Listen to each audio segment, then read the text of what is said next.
이번 강의 소개입니다. 세계에는 약 7,000개 이상의 언어가 있지만 표기할 수 있는 문자는 30종 내외밖에 되지 않는다고 합니다. 한국은 자체적인 언어와 문자를 함께 보유한 몇 안 되는 나라 중 하나입니다. 이번 시간에는 한글 타이포그래피를 본격적으로 학습하기에 앞서 한글의 역사적 배경을 살펴보고 한글 타이포그래피가 어떻게 발전했는지 이야기 나누어 보도록 하겠습니다. 학습 목표: 한글 글꼴의 역사를 요약해서 설명할 수 있다. 한글 타이포그래피 용어를 사술할 수 있다. 한글은 1446년, 그러니까 세종 28년에 훈민정음이라는 이름으로 반포되었습니다. 그 이래 550여 년의 역사를 가지고 있죠. 우리의 반만년 역사에서 한글을 사용한 기간이 550여 년인데, 그렇다면 나머지 4,500여 년 동안 한자를 사용한 거겠죠. 하지만 한자로 말을 하지는 않았습니다. 잘 알려져 있다시피 한글은 말이 이미 있고 그것을 문자로 만든 것이죠. 과거의 역사를 보면 지배층들은 문자와 책으로 알 수 있는 지식 정보를 독점하고자 했던 것을 우리는 역사책에서 많이 봤습니다. 우리나라도 마찬가지였던 것 같습니다. 같은 우리의 말을 쓰면서 조선시대 지배층들은 한자를 쓰고 있었습니다. 세종은 훈민정음에서도 밝히고 있듯이 말하고자 하는 바를 백성 누구나 쉽게 쓰고자 했고, 백성을 가르치는 바른 소리라는 뜻을 가진 훈민정음으로 이름지었습니다. 우리말이 중국말과 달라 한자로는 그 소통이 잘 되지 않는다. 그러므로 백성들이 제 뜻을 충분히 펼칠 수 없다. 따라서 새로 28자를 만들어 사람들로 하여금 쉽게 익혀 실생활에 쓰이게 한다. 예전에 국어 시간이나 역사 시간에 배웠던 내용이 생각나시나요? 세종대왕이 한글을 창제한 동기가 쓰여있는 이 내용에는 한글이 생겨난 시대적 배경을 엿볼 수 있습니다. 한글은 기본 글자 5자인 기역, 니은, 미음, 시읒, 이용과 그리고 모음 기본 요소 천지인을 기본으로 해서 만들어져 있습니다.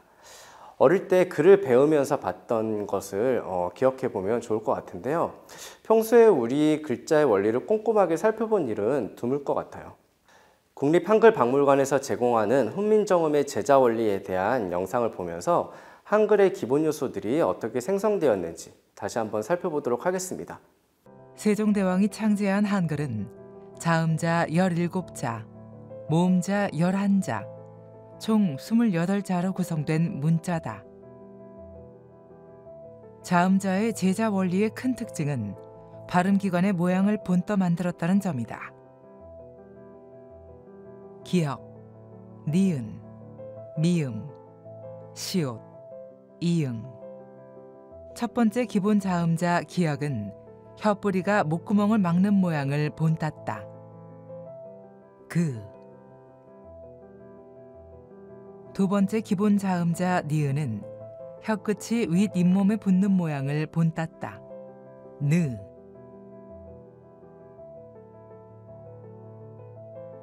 세 번째 기본 자음자 미음은 입술이 붙었다 떨어지는 모양을 무.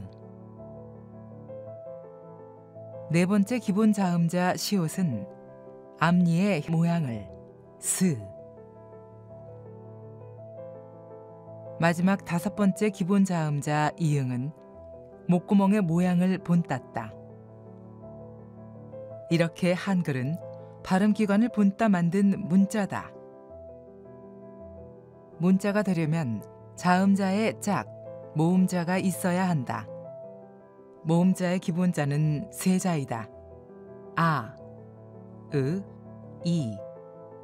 모음자에는 심오한 철학이 담겨 있는데, 아는 세상에 처음 존재한 하늘을 뜻하고, 으는 그 모양처럼 평평하니 땅을 가리키고, 이는 하늘과 땅, 그 다음에 생겨난 사람을 나타낸다. 하늘, 땅, 사람, 즉 천, 지, 인, 3제가 모음자에 스며 있다. 한글은 자음 기본 글자 5개와 모음 기본 글자 요소 3개를 조합해서 총 28개의 소리 글자를 만들 수 있습니다. 실상은 무한대로 확장이 가능한 원리를 가졌다고도 볼 수 있어요. 기본 글자 5개로 만드는 17개의 자음은 말소리가 같은 뿌리를 가진 소리가 다르게 표현됨을 시각적으로 확인할 수가 있습니다. 모음도 마찬가지인데요. 3개의 기본 글자를 결합하여 총 11개의 모음 글자를 만들 수 있습니다. 원리에 따라서 조합하면 무한대로 만들 수 있다고는 하지만 실제 우리가 말하는 것을 표현하는 범주에 규정되어 있다고 볼 수 있겠죠. 세계에는 약 7,000개 이상의 언어가 있다고 하는데요.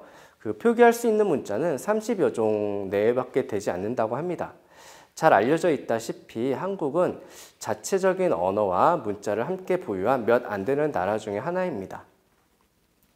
한글의 우수성을 설명하자면 끝이 없겠지만 우리는 충분히 자부심을 가져도 좋을 것은 분명한 것 같습니다.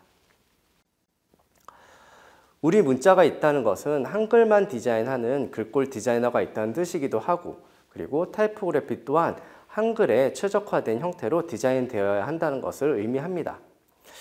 라틴 알파벳 타이포그래피와 관련된 자료가 여전히 주류를 이루고 있지만 우리가 한글을 보다 세심하게 이해하고 라틴 알파벳과 구분해서 다룰 수 있어야 함은 강조해도 지나침이 없을 것 같아요. 그러면 이번 시간에는 한글 타이포그래피가 어떠한 과정으로 발전했는지를 간략하게 살펴보도록 하겠습니다. 한글 타이포그래피의 역사를 거슬러 올라가 보면 1234년에서 1241년 고려시대 목판 인쇄, 그리고 금속활자 인쇄가 병행되었던 것부터 이야기를 할 수 있을 것 같은데요. 타이포그래피의 역사가 인쇄 매체의 역사하고 맥을 같이 하는 것을 우리가 확인을 할 수 있는 거죠. 이것은 1440년에 독일의 구텐베르그 인쇄술보다 약 200여 년 앞선 것이라고 할 수 있는데요. 물론 구텐베르그의 인쇄술은 대량 생산과 인쇄물의 보급이라는 측면에서 높이 살 수는 있겠죠. 하지만 시기적으로 봤을 때 이미 신라시대부터 인쇄술이 보급된 것으로 알려져 있고 고려시대를 거쳐 조선시대에 와서는 눈부신 발전을 한 것으로 기록이 되어 있습니다. 타이포그래피 역사에서 주목할 만한 지점은 직지심지의 요절, 일명 직지심경인데요. 1377년에 청주 흥덕사에서 간행한 책으로 세계에서 가장 오래된 현존하는 금속 활자본이라고 합니다. 유네스코 인정을 받았다는 점도 주목할 만하죠. 현재는 프랑스 파리 국립도서관에 보관되어 있다고 하는데요. 직지는 구텐베르그의 인쇄술보다 시기적으로 앞서 있다고 볼 수 있습니다. 활판 인쇄술이 어느 쪽이 최초인가를 가늠하기 위해서 아직도 논란의 여지가 남아있어 보입니다. 활자로서 한글꼴의 역사를 살펴보면 훈민정음이 나온 후 사람들이 사용하기까지 생겨난 글자체의 양식들을 모아서 옛 활자 시대로 구분하고 있는데요. 이후 새 활자 시대, 윈도우 활자 시대로 발전을 하고 오늘날 디지털 활자의 시대까지 이어져 오고 있습니다.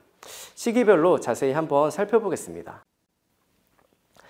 먼저 옛 활자 시대는 1443년에서 1879년까지 정도로 우리가 규정을 하고 있는데요. 훈민정음이 창제된 시기부터 전통적인 주조 활자 또는 나무 활자로 서책을 인쇄했을 때까지를 통틀어 활자의 형태를 옛 활자로 구분을 합니다.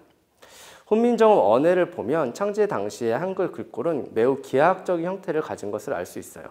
이 형태는 당시에 새로운 글자를 만들게 된 원리와 체계를 보여주기 위해서 표현된 형태라고 할 수 있겠습니다.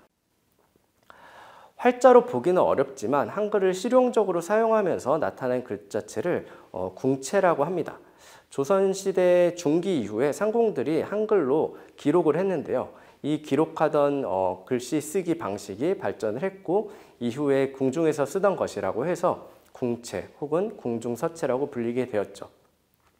사진은 인선왕후가 숙명공주에게 보낸 편지에서 볼 수 있는 궁체의 글자체 양식입니다. 새 활자 시대로 넘어가면 1880년에서 1949년 정도의 시기를 가리키는데요. 서양의 활판술과 납활자가 조선에 들어오면서 새 활자 시대가 도래합니다. 1900년대 초기까지는 한글꼴의 전통적인 미감을 이어왔지만 1920년대 한글꼴 활자들은 일본의 명조체와 고딕체의 영향을 강하게 받았다고 합니다. 한글 타이포그래피의 역사에서 가장 슬픈 지점이 여기에 있는데요. 일제 식민 정책으로 한글의 발전 또한 침체기를 갖게 된 것입니다. 불행하게도 1930년대 말부터 시작된 일제의 우리 말과 글에 대한 말살 정책은 기존에 있던 한글 활자 시설이 대부분 사라지게 하는 아픔을 겪게 만들죠. 다행히도 해방 직후에 1947년 고병호 박사가 기존에 사용하던 타자기를 변형해서 만든 3벌식 타자기가 지금까지 발전된 한글 타이포그래피의 초석이 되었다고 합니다. 윈도우 활자 시대로 넘어가 볼 텐데요. 1950년대에서 1988년 정도까지 시기입니다.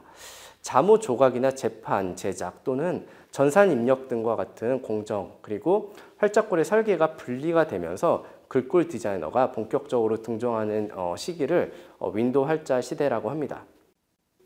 한글 활자는 한자와 일본 글꼴의 영향을 받았는데요. 8.15 광복 후에는 로마자의 영향을 다시 받게 되죠. 그래서 3벌식 타자기 방식 이후에 1970년대 사진 식자체와 신문 활자체 등이 개발되었고, 최종호가 가로쓰기 활자꼴들을 설계하기 시작하면서 한글의 가로쓰기 체계가 자리를 잡기 시작합니다. 1985년에는 최정순이 서울신문 전산 식자용 활자를 개발했는데요. 이것이 최초의 가로쓰기 전용이라고도 알려져 있습니다. 그 이후에 디지털 활자 시대로 넘어가는데요. 1989년쯤부터 해서 현재까지를 디지털 활자 시대라고 볼 수 있겠어요. 1980년대부터 DTP 환경이 본격적으로 사용되면서 인쇄체제도 컴퓨터 중심의 체제로 변하게 됩니다. 자연스럽게 기존에 사용하던 활자를 디지털 활자로 변형을 해야 했고, 이에 따라서 산돌 커뮤니케이션, 직지소프트, 윤디자인 등 여러 글꼴 전문 회사들이 탄생을 하게 되죠.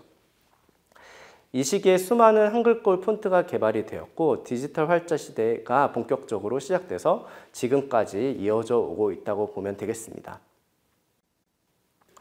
한글꼴의 역사는 라틴 알파벳에 비해 너무도 짧지만 그 변화 과정은 정말 격동적이었다고 엿볼 수 있었습니다. 1990년대부터는 국가 주도로 다양한 글꼴이 보급되기 시작됐고요. 최근까지는 기업이나 지방자치단체들까지 전용 글꼴을 개발하면서 한글 글꼴이 만들어내는 시각 문화의 풍경이 급격히 변화하고 있음을 우리는 목격하고 있습니다. 손으로 글씨를 쓰는 것보다 디지털 활자로 메모하는 것이 더 일상적이지 않나요? 활자를 일상에서 끊임없이 경험하고 있게 되는 것이죠. 디지털 활자, 즉 폰트는 오늘날 본격적으로 새로운 시대를 맞이하고 있는 것 같아 보입니다.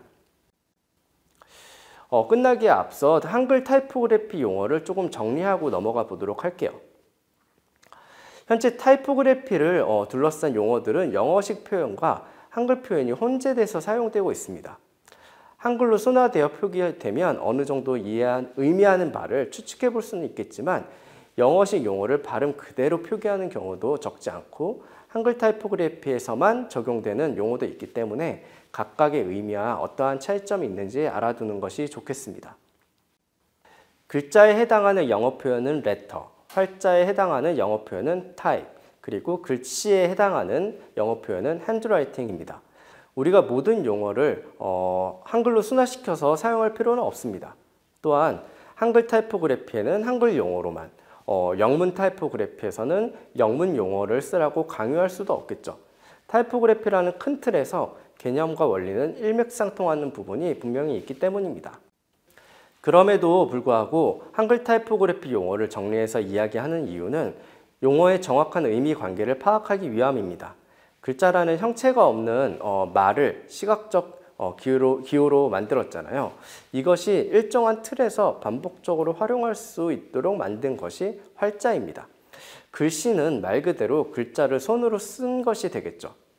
캘리그래피도 글씨에 포함이 될 거고, 타이포그래피에서 다루는 글자는 활자를 지칭하는 것으로 글씨는 포함되지 않는다고 했던 것을 기억했으면 좋겠습니다. 글꼴을 구분할 때 또는 특정 폰트를 지칭할 때 글자체 또는 글자꼴이라는 말을 혼용해서 쓰고 있는데요.